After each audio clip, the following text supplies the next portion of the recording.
What's going on, everybody? Welcome back to another episode of the Locked On Pitt podcast, your daily podcast covering the Pittsburgh Panthers. Today, I am joined by Johnny McGonigal. We will talk today about ESPN's FPI ranking. Pitt is the number 9 team in the nation. We'll talk about that, if Pitt merits that, and what that means for Pitt moving forward. We will also talk a little about this defensive line and the team overall. It's all coming up today on this episode of the Locked On Pitt podcast. Are Locked On Pitt, your daily podcast on the Pittsburgh Panthers, part of the Locked On Podcast Network, your team every day.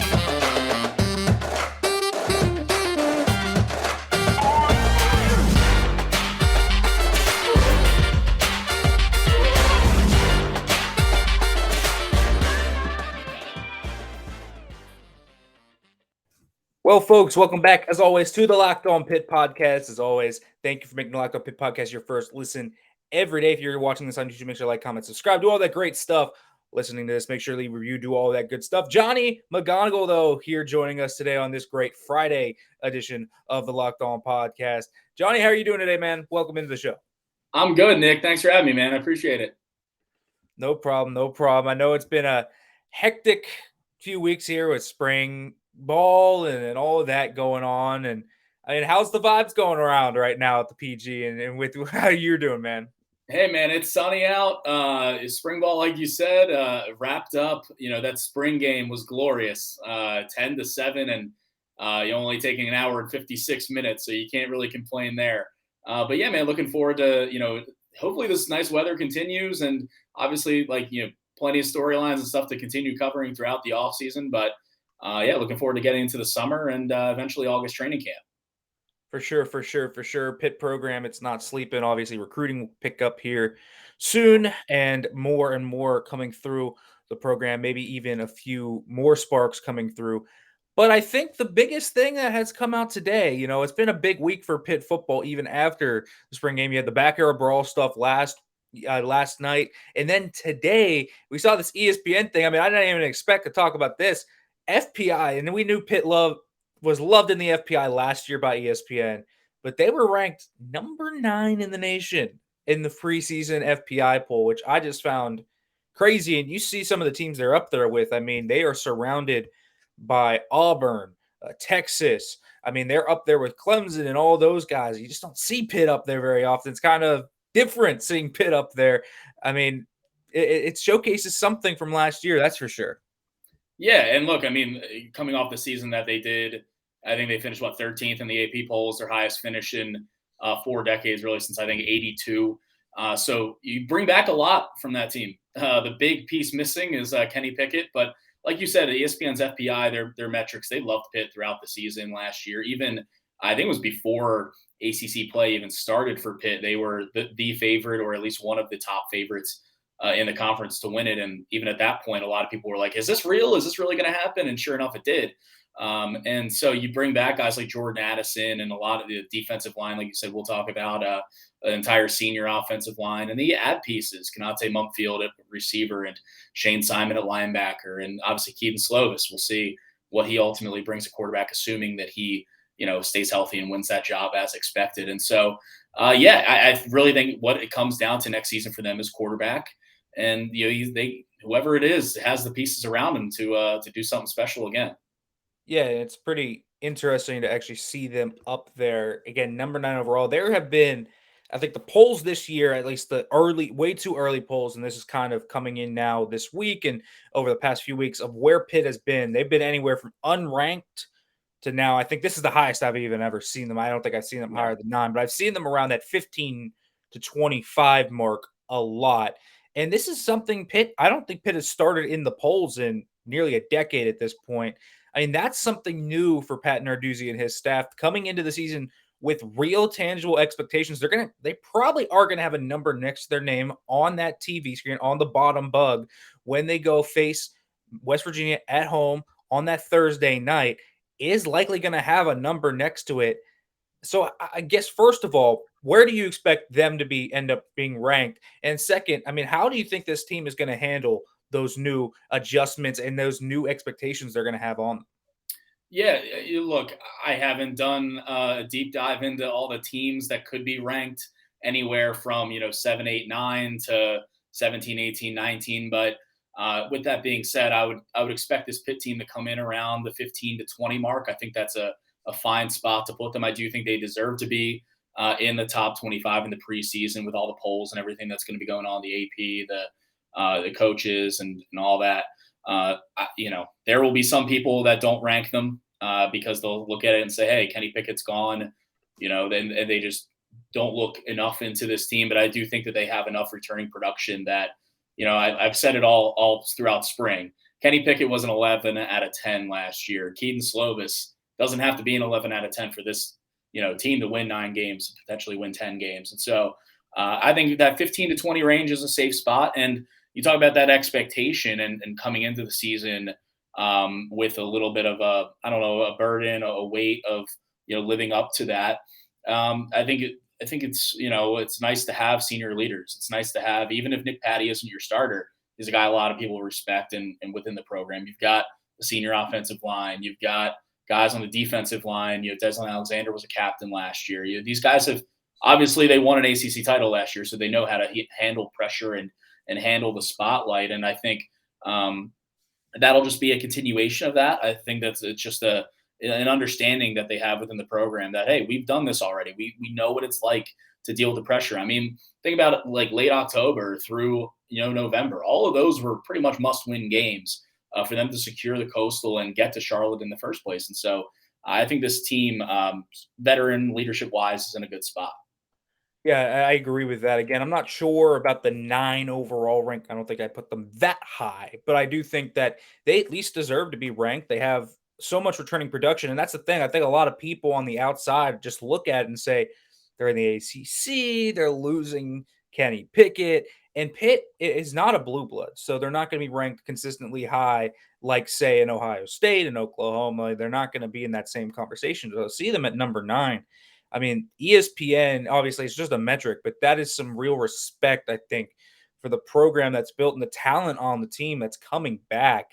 And you look at the guys they've added. I think you point out Kanade Mumfield, Shane Simon, that Tyler Wiltz is going to come in and play the star for them a little bit. They're going to have guys that are going to step up into big roles. And as you said, the real question is going to be that quarterback spot. So I guess really to end this, because this is really the big discussion about the whole FPI spot is do you have a read yet on Keaton Slovis or Nick Patty and kind of where you see this going? Is this going to be, a different style of offense? I think we saw a little bit of it in the spring game, but how different is this going to be? Is it going to be somewhat similar? Obviously, you don't get to see all practice and all of that, but from the gleans you have, how different is this going to be, and what do you think of these two quarterbacks? Yeah, look, the way that I approached going into spring ball was I kind of figured that Pat Narduzzi's not going to give us much. He rarely gives us much on these kind of topics. And I'm like, he's probably going to dance around this topic throughout the 15 practices and when we're able to talk to him. And sure enough, he did that. He didn't declare a starter between Keaton Slovis or Nick Patty. But I entered spring camp thinking, all right, Keaton Slovis was one of the top quarterbacks in the portal this offseason, if not the top quarterback. And he comes in here without, Kenny Pickett's gone. It's kind of the assumption that he'll be the guy. And so he enters spring camp as a favorite. And, whether it was the spring game or, practices, the limited, stuff that we're able to see, I haven't gotten any indication that anything's different, that he leaves spring ball as, shaky ground or anything. I think the spring game is a little difficult to really put too much stock in it. I mean, you look at the receivers and the offensive linemen that Nick Patty had, he had Mumfield and Wayne, and up front he had Marcus Minor and Carter Warren. The only 2 returning starters, full-time starters that played in the game. The other 3 were out injured, precautionary and otherwise. And so the offensive line that Keaton Slovis had wasn't all that. The weapons that he had wasn't all that. He had to tailor Frank Cignetti's offense, what was already in to what he had. And so I don't think it was necessarily conducive to showing what kind of quarterback Keaton Slovis is. And so I think, this summer upcoming when, these guys are running 7-on-7s and really a little bit, install here, install there by themselves without the coaching staff ahead of August training camp will be big. And just getting that familiarity with receivers. Keaton Slovis had Jordan Addison on the blue team, but we know that Jordan Addison didn't play. And so I think once we see him, if we see him, again, who knows what kind of availability we'll have come August. But it seems like Keaton Slovis is the guy. And what's good is there's a good comfort between Patty and Slovis and the rest of the quarterback room as well. We were able to talk to them, after the spring game, and they said that, it's been a fun environment, a friendly environment. And so it's not like totally cutthroat. These guys have respect for each other and understand where they are in the program and where they are in the grand scheme of things, I think. Certainly is going to be something to watch, and I think Pitt fans certainly going to be watching that, excited as the game against West Virginia shows up. But I do want to shift gears a little bit, move over to the other side of the ball, the defensive line. But first, let me let you guys know about Built Bar because, folks, Built Bar is the first protein bar to be covered in 100% real chocolate, but while it has the taste of a candy bar, also has all the benefits of a usual protein bar. That's right, it is covered in 100% real chocolate, but also has all the benefits of usual protein bar. It's low in calories, low in sugar, low in net carbs, high in protein. You also can try the protein infused marshmallows, the Built Bar Puffs, the first ever protein infused marshmallow covered in 100% real chocolate. All you have to do is go to built.com right now, get 15% off by using the promo code LOCKED15. Again, go to built.com right now, use the promo code LOCKED15 to get 15% off at built.com. And again, I did want to shift over to the defensive line here. So I want to talk about this because I don't know where to start with this unit because, I mean, really everyone but Keyshawn Camp's going to be back on this team. And you have Haba Baldonado, Deslin Alexandre, John Morgan, Calijah Kancey, Dayon Hayes. Like, they're all back. And then on the interior, you still have Danielson, Bentley, Green. But then you have the young guys like Elliot Donald, Nakai Johnson. You have Brima, who's really showed out. I thought it looked good in the spring game and looked good at the Peach Bowl. So let me start, I guess, at the defensive end position. So you have guys like Nakai Johnson there. You have guys like Brima. I think Brima is the most intriguing of all these guys that might be splitting into this group here. What in the world? How are they going to split up all this time? Because it is such a talented group. It has legit NFL players on both ends. And then you have guys like Brima, who he's a redshirt junior. He's not a young player really anymore. I mean, he's got to get playing time. How do you see them splintering this up? If you're going to have an issue, first of all, it's a good problem to have that you're that deep on the defensive line, that you have that much confidence in guys like that. And I don't think you'd want a coach other than Charlie Partridge to be able to split up those reps. I mean, even without like this ridiculous depth that they have. I mean, last year they were rotating guys in, and you could call really, 4 or 5 guys, on the edge alone, like starters in terms of how many reps and how many snaps they'll play. And so, at the end, I think it does start with Haba Baldonado, his decision to come back. He could have been drafted. And obviously he has room to improve, and that's both personally, his game, his stock. But after having 9 sacks last season, he could have gone to the league, and he would be drafted in a few weeks here upcoming. But he felt that there were a few sacks that he left out there on the tape, and I think that go back and look at it, it proves that within a few inches of getting maybe 5, 6, or Narduzzi said maybe 8 sacks more last year. So with him, and then Deslin Alexandre is obviously an experienced guy. John Morgan, I thought, he had a really good spring game. Again, for what that's worth, you have to consider the guys that they're up against on the other side of the ball. And then Dayon Hayes has, made a lot of strides this spring. And so I think those are really where you start, at the end. I think it's those 4 guys. If any combination of those 4, I think Haba and then any combination of the other 3 really were the starters against West Virginia, I would not be surprised. And then you look beyond that, and Nakai Johnson is a guy who, again, you talk to Charlie Partridge, and it's been a little bit since we talked to him, but he was complimentary of him and Brima playing both inside and out.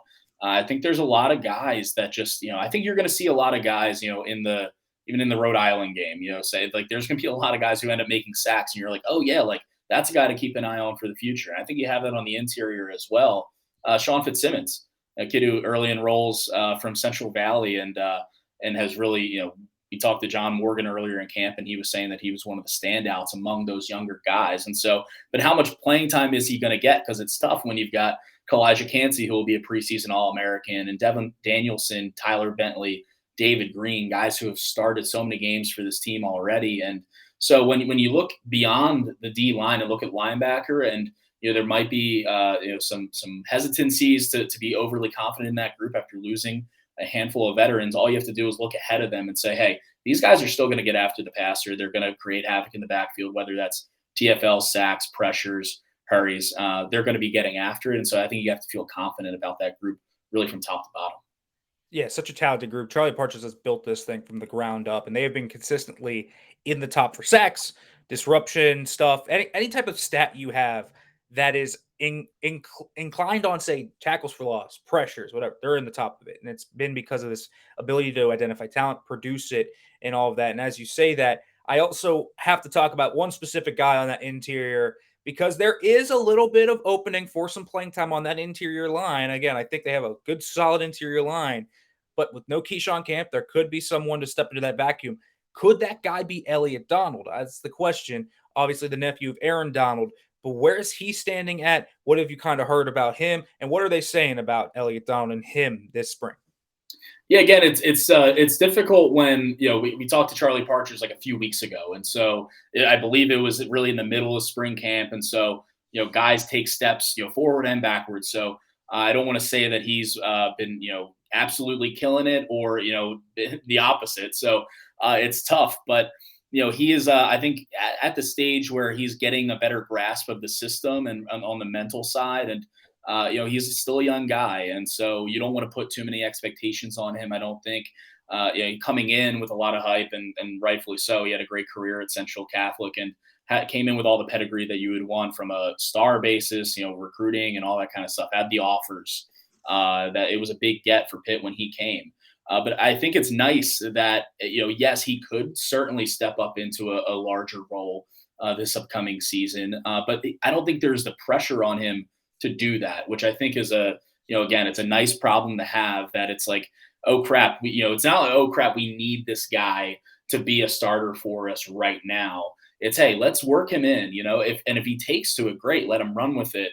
And if he doesn't, then you pull back and you say, all right, this is what you need to work on, et cetera, et cetera. And so I think, whether it's him, whether it's an Akai Johnson off the edge, I think those are two guys that could be in that kind of boat where you don't have the pressure of having to play a lot, given how many veterans you have ahead of them. But at the same time, they're learning how to work out, within this defense. And also they're gaining a lot from being behind those older guys and understanding what it took for them to get to that level. They see that path as well. Absolutely. And again, we didn't even touch on everyone else. I mean, there's still Dorian Ford, there's still Okunlola. I mean, there is so much talent on this defensive line. It is kind of absurd overall. But that's just the testament to what Charlie Partridge has done here as the defensive line coach under Pat Narduzzi. So important to the Narduzzi scheme. So no surprise that they've invested so much into that position. But before we go to our next break, I do want to touch on those linebackers just a little bit. I've talked a lot about them on here. I figure it's going to be Simon and Kamara at the money, whichever one wins that. Mike's going to be obviously Dennis and George, and then Star is going to probably be DeShields or Wiltz. Do you expect to see someone else maybe crash that party? Whether that's Marquand Pope, who has been coming on early, it could be an Aiden Henningham. I would expect that to be the top six, and from what I've seen thus far and what I've heard, things have been going well for those top guys. Wiltz is not on campus yet, but of the guys they've seen, I think Pitt has looked pretty good at linebacker. Yeah, I think it's going to be those six. And I even think you have some flexibility if you want it, that, Brandon George has played enough for you. I believe he was up over 190 snaps last year in a backup role, that if he is starting to, grow the way that if you're Ryan Manilak, you want to see, then maybe you can, have him in the middle and flex Dennis out if you really want to. But I think Servassier Dennis is the voice and really the leader of that defense. And so him in the middle, I mean, that's such a stabilizing factor, regardless of, who is flanking him at money and star. And so, if it's Wiltz and Kamara, I do think Kamara right now it feels like he's going to be a starter. You talk to Pat Narduzzi throughout camp, and, every time he's mentioned Kamara, he follows it up and says, he's grown into an every down player. And, when I look at that, I'm like, okay, well, he's got a pretty good handle on the defense, on his role, and really what is expected of him. He's an athletic freak. And so he is what you necessarily want in that position. So I think, Kamara is pretty good in that spot. And then to be able to have Simon, who's an experienced guy, smart guy coming over from Notre Dame, that, he can probably play whatever you really want him to play.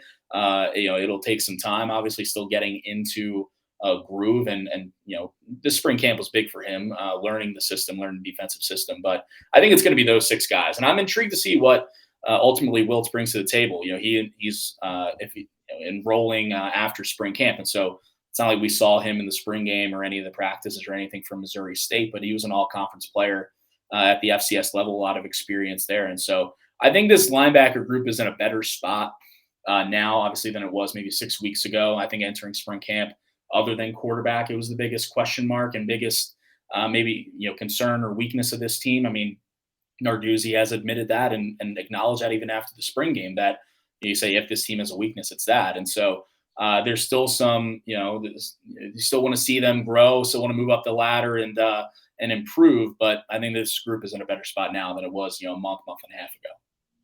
Would agree with that. Looking much better on the linebacker front. It's probably the biggest question on the team overall, aside from the quarterback position. All right, folks. Now, I do want to touch a little bit on the secondary, specifically the cornerback room, and some other things here about the overall team. But first, let me let you guys know about BetOnline, because BetOnline.net is your number one source for all your betting stats and sports information. Find all the latest sports developments, league reviews, and news, including this year's basketball playoffs and the start of the Major League Baseball season.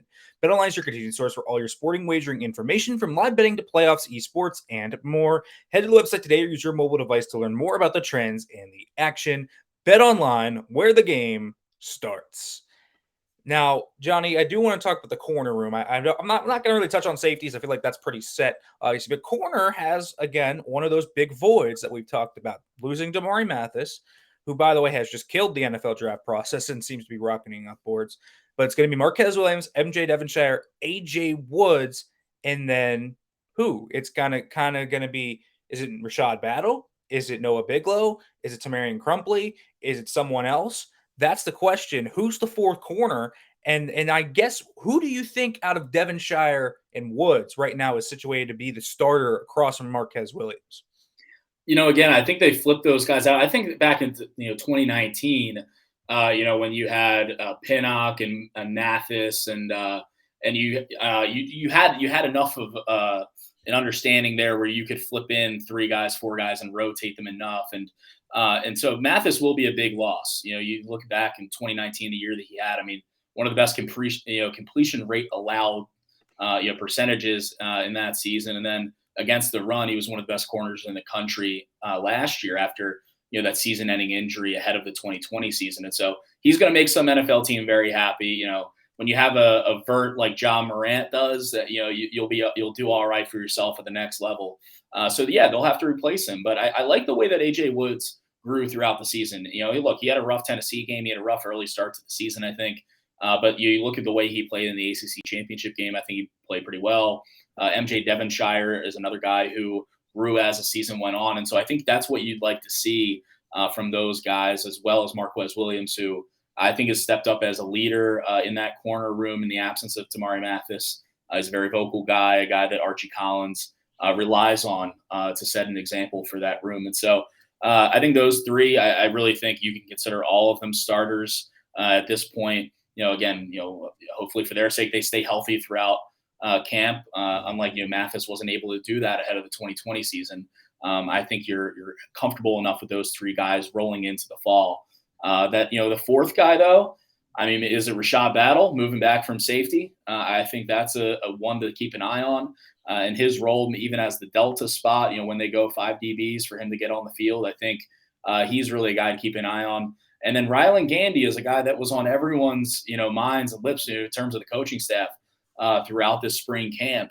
I remember we talked to Archie Collins, and I asked him about Gandy because Narduzzi had talked about him enough, the early enrollee from Georgia. And Archie was like kind of hesitant to really give him props and give him credit. He's like, I don't want basically, for the kid's head to get too big. But, Archie Collins said that it felt like Rylan Gandy had been within the program for a year already, given the kind of work that he was, showing in camp and how he was performing. And so I think that's another guy, you don't want to put too much pressure, especially on a true freshman corner to have to come in and perform. And I don't think they have to do that, but he's another guy that I think you keep an eye on. And so I think the depth in the secondary, it hurts losing Mathis, but I think when you're secure at safety, I think that really helps the corners. And there's that understanding at the back end with Brandon Hill and Eric Hallett that they had to work on coming in to last spring. They have that already leaving it.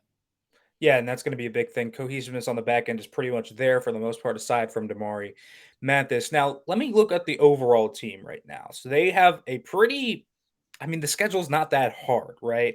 And I think right now Pitt has a 16% chance to win the ACC. When you look down the schedule, which is, the big opponents that they have, what to you, I guess, sticks out as the biggest obstacle for this team right now? That could be internally, that could be one of the teams. What do you think Pitt's biggest obstacle is going to be right now to winning the ACC and repeating as the champs? I think the ACC might have set it up this way that the Coastal Division could be decided on the last game, but I do think Miami is that biggest hurdle in the Coastal. Again, a lot of coaches coming in here to the Coastal in this division, 4 new coaches, all trying to come in and establish an identity, establish a culture. Pat Narduzzi and the Panthers already have that, which, that's good that they have that going for them. But Tyler Van Dyke is really good. He's a really good quarterback. And, Pitt saw that firsthand last year. As a freshman, he came to Heinz Field and won them that game. And I think it's going to be a tough out for them again. But you look at the start of the season and, West Virginia, they haven't been great under Neil Brown through 3 seasons, but that's still a rivalry game. And so that game will be juiced up on a Thursday night. And then you got a good Tennessee game. I mean, that win over Tennessee looked better and better as the season went on last year. And I think they bring back a good bit from that team as well. Josh Heupel in his second season. And so I think that's a difficult stretch to open up. Obviously, I think a lot of people will overlook, maybe not overlook, but from just a team success standpoint, what West Virginia is, but that's a rivalry game. And so you can expect a tight one. And so I think those 2 to kick off the season and then to end it against Miami, I think you're just going to be bookended by games that could really define what this season will be for Pitt. But I do like their standing in the Coastal. I do like their standing within the conference as a whole. And I think that experience, especially early in those 2 Power 5 tests right off the bat, I think their experience will serve them well. And then as they, progress throughout the season, if they're playing well and feeling well, and doing well and have a chance to either clinch the Coastal at Miami, maybe they already have it clinched by then. But I think that'll be a big game and a big test. And not just this season with Cristobal at Miami, but really moving forward. You look at an opportunity for maybe Pitt to dig their claws in a little bit more on the Coastal and have more of a control after winning 2 of the last 3 division titles. I think Miami is that big roadblock for them now and in the future. Yeah, I would agree with that. And I think this is one that could, at least has to me, obviously the West Virginia series is on, but this could grow into a real rivalry. Like Miami versus Pitt could end up being a thing if everything works out as we think. But again, I think Miami's going to be a big one. I think that Tennessee game right now, I'm just looking at it, the whole schedule. I think that's their toughest game on the schedule. Hendon Hooker looks very good, and they have legit talent coming in. This could be a top 25 ranked Tennessee game. We could have a top 25 matchup at Heinz Field week 2. We'll see how high people end up being on the Vols, but I think this one's going to be a really fun matchup. Well, Johnny, thanks for coming on. Tell them where they can find your stuff, read all your stuff, do all that good stuff, man. Yeah, absolutely. Follow me on Twitter, McGonigal9, and check out the Pittsburgh Post-Gazette's website. We also have a podcast, me and Craig Meyer, off script. And so have a lot of fun on that and plenty of content on the website.